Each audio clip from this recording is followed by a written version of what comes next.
দয়াল বাবা কলা খাওয়া গাছ লাগিয়ে খাও, পরের গাছের পানে কেন মিটমিটিয়ে চাও বাবারে, পরের গাছের পানে কেন মিটমিটিয়ে চাও।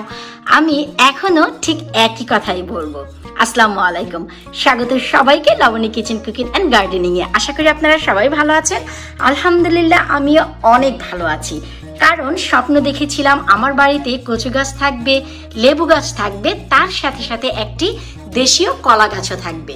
ভাই, কলা খাই আর না খাই, একটি কলা গাছ যে কতটা সৌন্দর্য বাড়ায় ঘরের, তা আমার থেকে কেউ আর বেশি জানে না। আমি বেশ কয়েকটি কলা গাছের ভিডিও আপনাদের সাথে শেয়ার করেছি, যেখানে দেখিয়েছিলাম আমার কলা গাছটি অনেক বড় হয়ে গেছে। আর এই যে কলা গাছ, এই সৌন্দর্যটি আমার জন্য অনেক ইম্পর্টেন্ট। কলা গাছটি আমি একটি পটে ট্রান্সফার করেছিলাম, তা নিশ্চয়ই মনে আছে। এরপর কিছুটা সৌন্দর্য বাড়ানোর জন্য আমি কলা গাছের এই যে পটটি, এই পটে আমি কিছুটা পিঙ্ক স্টোন দিয়ে রেখেছি, কিছুটা রক রেখেছি, পাথর। এতে করে দেখার সৌন্দর্য কিন্তু ভাই হাজার গুণ বেড়ে গেছে। আর এই যে সেই পটটি, যে পটে আমার গাছটি ছিল। আর কলা গাছের সফলতা একটু দেখুন, কত দারুণভাবে বাড়ছে এবং কতটা বড় হয়ে গেছে। কলা গাছটি একটু যেন অন্যদিকে ঝুলে না পড়ে, তাই আমি সাইড থেকে একটি লাঠি দিয়েছি, লাঠি দিয়ে একটু ফিতা দিয়ে বেঁধে দিয়েছি যেন ঝুলে না পড়ে, কারণ কলা গাছটি অনেক বড়, অনেক মোটা তাজা হয়ে গেছে। আর দিনের পর দিন নতুন নতুন একটি একটি করে শুধু পাতাই দিয়ে যাচ্ছে। এই যে দেখুন কতটা গ্রিন, কতটা সবুজ, দেখতে মন একেবারেই ভরে যায়। আর পাতাগুলো দেখুন কত চমৎকার। বলেছিলাম এই পাতা আমি আমার চ্যানেলের ভিডিওতে, আমি আমার কুকিং চ্যানেলে ডেকোরেশনের জন্য কাজে লাগাবো। আশা করি দেখে বুঝতেই পারছেন যে অনায়াসে এই পাতাগুলো আমি ডেকোরেশনে কাজে লাগাতে পারবো, কারণ এই কলা গাছের পাতাগুলো অনেক বড় এবং অনেক মোটা মোটা হচ্ছে। আর এই যে নতুন মাঝখান থেকে আরো একটি পাতা দিচ্ছে, তার মানে কলা গাছটি ট্রান্সফার করার পরেও বেঁচে গেছে। আর এই যে দেখুন, যখনই নতুন নতুন একটি একটি পাতা ছাড়ে এবং নিচের দিকের পাতাগুলো আমি কেটে ফেলে দিই, এই যে আপনারা একটু লক্ষ্য করে দেখতে পাবেন।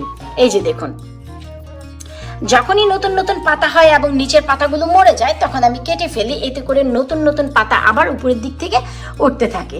ভাই, আপনাদের তো বলছি যে কলা খেতে হলে নিজেই গাছ লাগিয়ে খাও। আমি নিজেও জানি না কিন্তু যে এ গাছ থেকে আমি কলা খেতে পারবো কিনা, তারপরেও বলছি পারি বা না পারি তাতে কি, কলা গাছটি যে আছে কত মনোরম লাগছে আপনারা নিজেরাই দেখুন।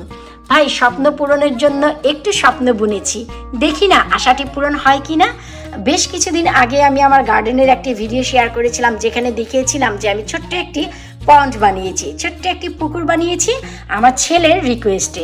তার পাশে কিছুটা কচু গাছ লাগিয়েছি, এখনো পর্যন্ত হয়নি।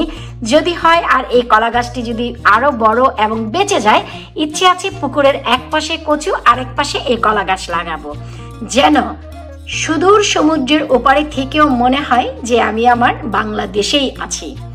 মন থেকে বাঙালি মানে পরিবেশটাও যদি একটু বাঙালি বাঙালি করি আরো ভালো লাগে। আর কলা গাছের এই সৌন্দর্য বাড়িয়ে দিয়েছে এই যে আমি যে ছোট ছোট পাথর দিয়েছি তা, কারণ গাছটি যেহেতু ঘরে আছে, আমরা ঘরে অনেক ধরনের গাছ লাগাই যা দেখতে অনেক চমৎকার লাগে। তো সেই পটগুলো যদি চাই আমরা কিন্তু একটু ডেকোরেশন করে রাখতে পারি, এতে দারুণ লাগে। আপনারা চাইলে কালারফুল পাথরও দিতে পারেন। আমার বেশ কিছুদিন আগের একটি লেবু গাছের ভিডিওতে দেখিয়েছিলাম যে আমি কিভাবে কালারফুল পাথর দিয়ে ডেকোরেশন করে রেখেছি, নিশ্চয়ই আপনাদের মনে আছে। তো এখানে আমি শুধু এক কালারের পাথর দিয়েছি, আপনারা চাইলে বিভিন্ন কালারের দিতে পারেন, সবুজ, নীল, পার্পেল, বেগুনি, যা ইচ্ছে তা। তো এতে করে সৌন্দর্য অনেক বেড়ে যায়। আর এটি আমার কনজারভেটরিতে আছে, একেবারে একটি কর্নারে রেখেছে গাছটি, যা দেখে মন একেবারে হাসি এবং খুশিতে ভরে যায়। আর কলা গাছের জন্য পানি একটু বেশি লাগে এবং খাবারের পরিমাণ একটু বেশি লাগে, তবে নতুন ধরনের কোনো খাদ্যের প্রয়োজন হয় না। আমি বাইরে থেকে কিনা কোনো খাদ্য ব্যবহার করিনি, সব আমার ঘরে বানানো ড্রাই এবং লিকুইড, তার মানে হচ্ছে শুকনো এবং পানীয়, তরল পানীয় যে জৈব সারগুলো আছে তা ব্যবহার করেছি।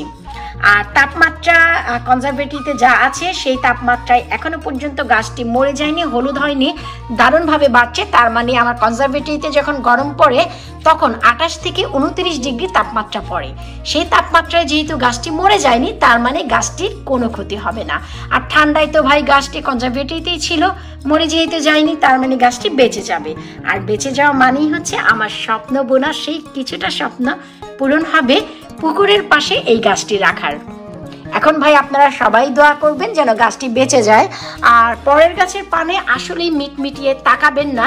যাদের ইচ্ছে আছে আমার এই স্বপ্নের জন্য একটু দোয়া করবেন। যদি ভিডিওটি মন করে ভিডিওতে লাইক দিতে কিন্তু একেবারেই ভুলবেন না। চ্যানেলটি সাবস্ক্রাইব করে রাখবেন, এতে করে আমার এই কলা গাছের কি অবস্থা হলো আপনারাও জানতে পারবেন। ভাই কলা খেতে পারলাম কি পারলাম না তা তো আপনাদেরও জানার একটু ইচ্ছে জাগবে, কি বলেন?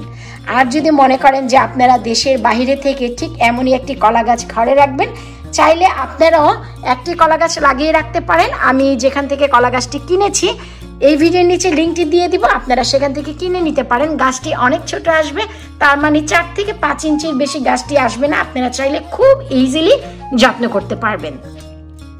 আর একেবারে বাচ্চা বয়স থেকে কিভাবে গাছটি যত্ন করে আমি এত বড় করেছি তার প্রত্যেকটি ভিডিও আপনারা পেয়ে যাবেন আমার চ্যানেলে। চাইলে একেবারে স্টেপ বাই স্টেপ দেখে নিতে পারেন, এতে করে আপনারা খুব সহজে একটি কলা গাছ ঘরেই বানাতে পারবেন।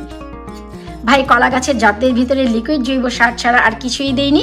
আর নিচের দিক থেকে যখন এই পাতাগুলো লাল হয়ে যেত, হলুদ হয়ে যেত, শুধু কেটে ফেলতাম। এছাড়া কলা গাছের আর কোনো যত্ন আমি করিনি। পরবর্তী আরো নতুন কোনো ভিডিও দেখার আমন্ত্রণ জানিয়ে বিদায় নিচ্ছি আজকের মতো। আল্লাহ হাফিজ। আর হ্যাঁ, পরের গাছের পানি মিটমিটিয়ে একেবারেই তাকাবেন না।